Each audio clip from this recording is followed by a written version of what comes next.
thank you all for coming here and spending your weekend writing a math exam.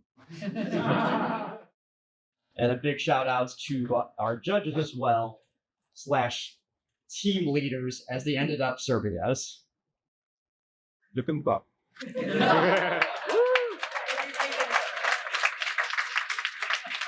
When I started this project, the Tier 4 expansion to FrontierMath, the goal was simply to make a benchmark of 50 problems substantially beyond the reach capabilities of current artificial intelligence. I realized partway through the project that I wouldn't really be able to vouch for the success of this project without the support and buy-in of the math world, which is why I needed an event like this to occur at the end of it, where a ton of mathematicians and brilliant minds gather in one room to look over the progress we have made and look over what needs to be done to finish the project. And that is why we are gathered here today.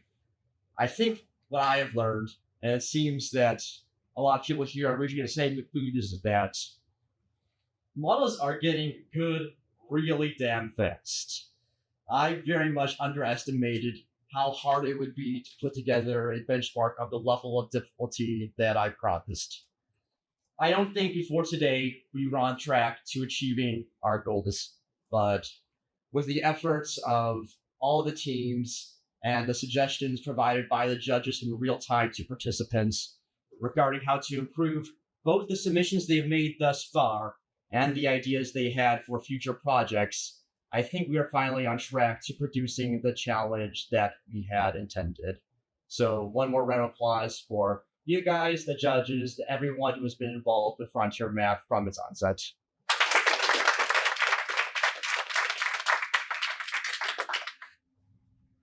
The reason we are doing an award ceremony is that I want to do something to honor the participants who gave the strongest contributions and who really put their all to making this benchmark the vast challenge that we intended it to be.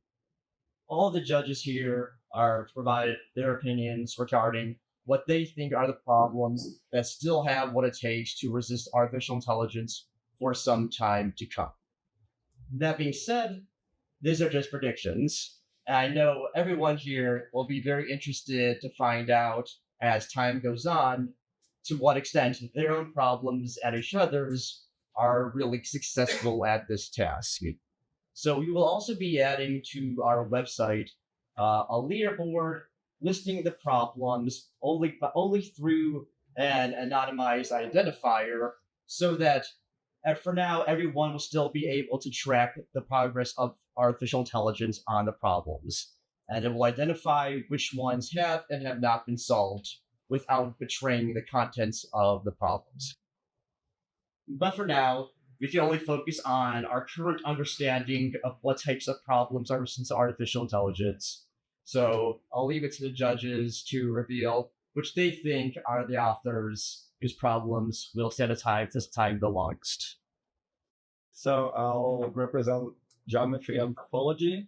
So this happens to be probably the largest team that we have here. So we've had slightly under 10 initial submissions, and throughout the 2 days of work, there are several other problems that aren't in works, and they're really good. In fact, I think these problems that are still evolving may actually be the strongest. The conditions or criteria for this is that actually most complete submissions before the start of the event is what gets this award. So that's my understanding. Yes. And that made my job a little easier in the sense that I don't have to worry, or we don't have to worry about the problems which are still evolving. I encourage the leaders who suggested the problems and work on them, still complete them and submit it to Elliot. So this will be really good problems. Also, my job was a little easier in a way that a couple of submissions were not fully complete. So that narrowed the pool a little bit down. And in geometry and topology, many of us notice that what makes problem really difficult for current models is if it really involves some geometric reasoning, something that we mathematicians can do in 3 dimensions, sometimes even in 5 dimension. And if it's really intrinsically geometric, that helps. Also, what does help if there are several elements, all of which are integral to the problem, combined in a non-trivial way, not just the sequential linear reasoning, but rather playing key role. So two winners. So since our group is larger, there are two winners splitting the first place.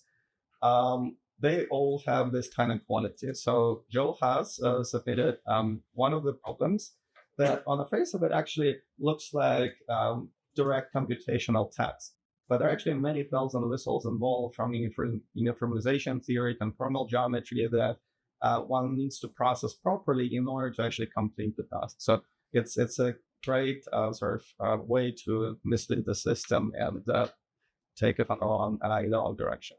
So Yang Guihei also submitted a very nice problem, which is about belly maps and at the interface of the several subjects at the same time. So we found that it also could be useful as a way to sometimes mislead the system with the thinking in different directions. So thank you both for doing a lot of work prior to this, but it was an impossible task to get this two out of, and that's why I converged on two and not just one, out of almost 10 submissions. Everyone did an amazing job. And again, there was a lot of teamwork throughout these 2 days and many new ideas. So I eventually can probably evolve this, and Elliot will have more than 10 problems overall from geometry. But yeah, thank you and congrats.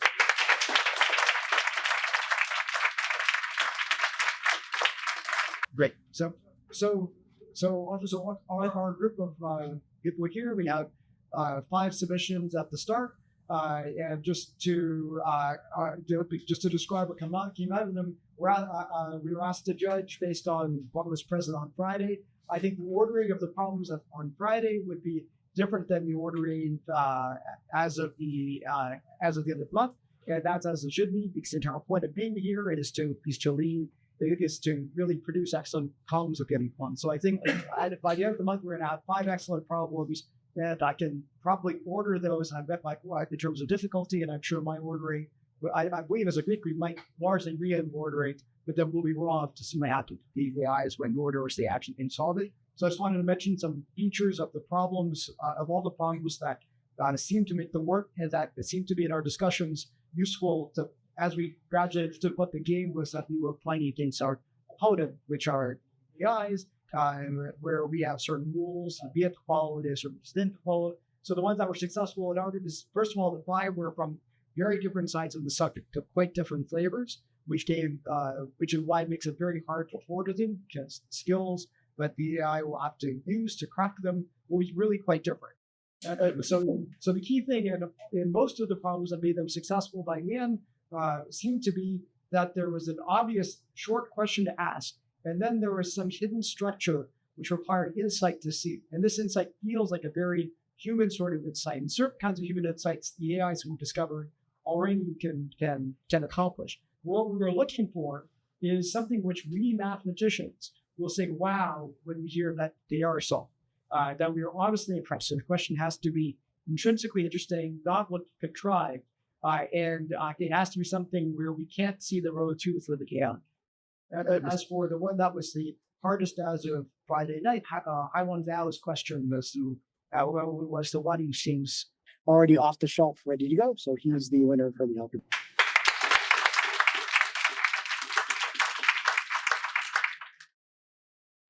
It's been fun to be at Karen. I don't remember participating in an activity like this since like graduate school, where you get up early, go to bed. I mean, so thank you, Elliot, for arranging that. Makes us feel young again. Number theory, we have curated a list of about 8 problems, including problems from those of you who are here in number theory, as well as some problems that were submitted earlier. So I think we're well on our way to fulfilling our commitment. And what's very interesting about the submissions that we have considered in number theory is that number theory is a very broad topic.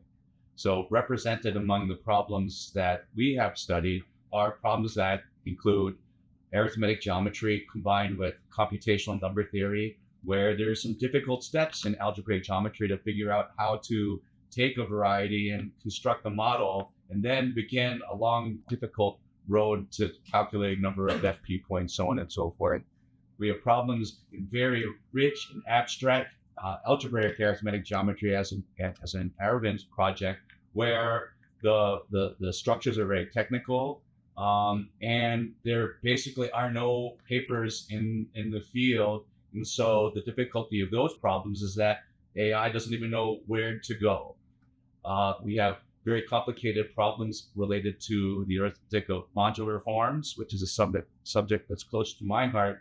And what's interesting about the problem that we curated there is that although this is a field that's very close to me, some of the features that seem to be required for AI to not solve the problem would be things that I would actually know how to do. So I thank CU for coming up with a problem that accurately identifies what is difficult for a computer that I didn't pick up on. And let's see, Simon is probably one of the most important mentors of world-leading young mathematicians around the world. He was like our baseline, hovering over all sorts of different problems. And who am I forgetting? I'm forgetting our winner. So our winner is Dan Romick. He's local. He's from nearby UC Davis. And his project, so we've got arithmetic, algebraic geometry, computational number theory, the theory of modular forms.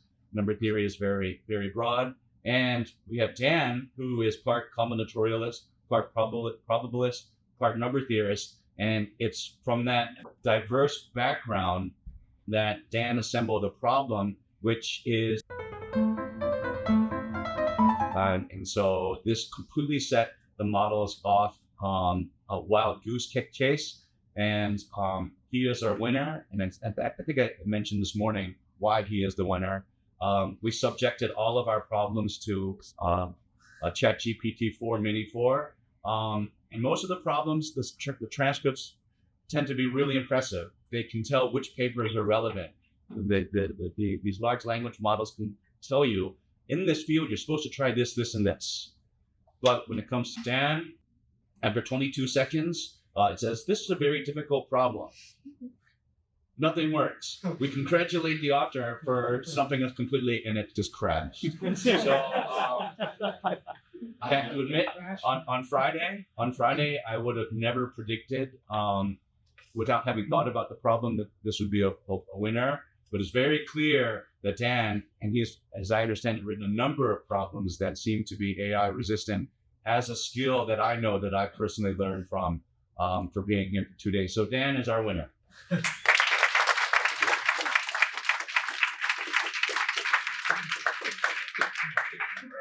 You can work harder than all of us probably combined. That's very inspiring. Yeah, it's a real pleasure to be here. I was quite surprised and sort of amazed by what's happening in the area. I think a lot of my priors have changed after I came here, and I'd like to thank especially our group on Combinatorics. Without you, I wouldn't really understand what's going on. And they worked really hard and helped us understand reach a consensus about the difficulty of the problem, what we should be looking at, how we should think about the problems at all. And so thank you so much for coming here. That's a big part of the discussion. So our group, you would think that people usually think combinatorics is a kind of subject, you compute stuff, and from the point of view of AI, that may be true in a sense. That a lot of problems, you just compute stuff. It's really easy to come up with a really large number if you do enumerative combinatorics. You just count some number of objects. And this easiness is actually also making our task harder, because creating a difficult problem that would be resistant to symbolic computations of that kind is incredibly challenging, because on one hand you need to embed logical reasoning into the problem, so that AI would know what to compute, because they can compute much faster than I can. But even computer assistants, they know what they're doing, but they don't understand how to think, at least not yet the way we understand. So we have a rather large range of problems coming from the various lattice point enumeration, the symmetric function permutation enumeration problems, and graph theory, and so forth. Let me not say much more. So let me just talk about the winner. The winner is going to be Jay Panton, whose program had some unique features in a sense that it is both extremely technical in a sense that even most experts in the field, when they read the problem, would not be able to do it. Essentially, in some sense, he's sacrificing a thing. So thank you. I'm sorry. But there are other hidden features. It's not the kind of paper when you can just figure out something, compute something, and so forth. If you look at the solution, it's which I'm not going to tell you anything about. There are really delicate features which allow the problem to have a really easy and short formulation as a number of permutations avoiding certain patterns. So it's extremely clean as a problem, but the solution is extremely intricate, and even so, there are many other problems of this type. This particular one is extremely interesting, and hopefully it's not going to be solved by anytime soon. So congratulations.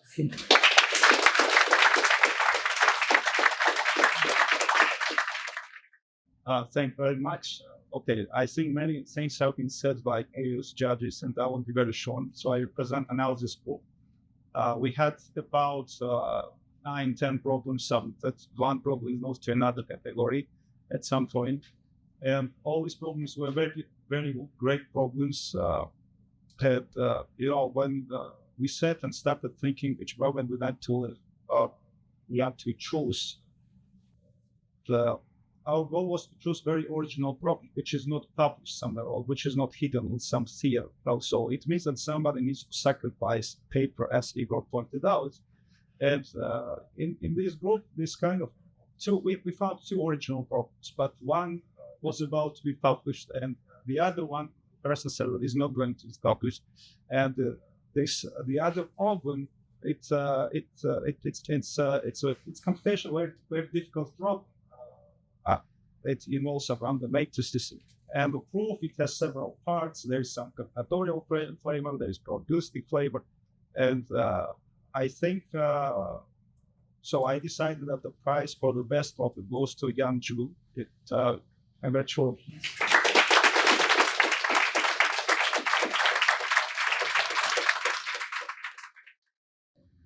Thank you, Paata.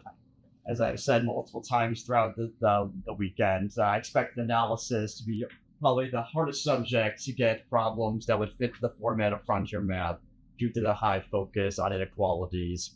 But we still managed to get a good number of really good problems out of the team. So one more round of applause for our judges.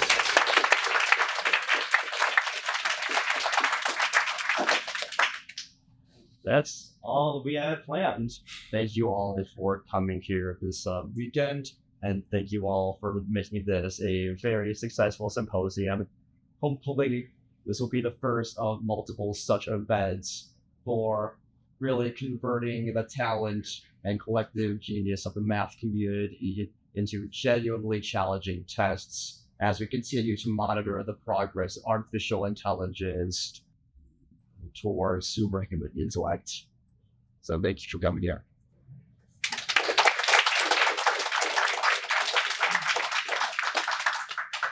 And maybe we should thank Elliot for bringing a full life diverse, fantastic group of people. Thank you.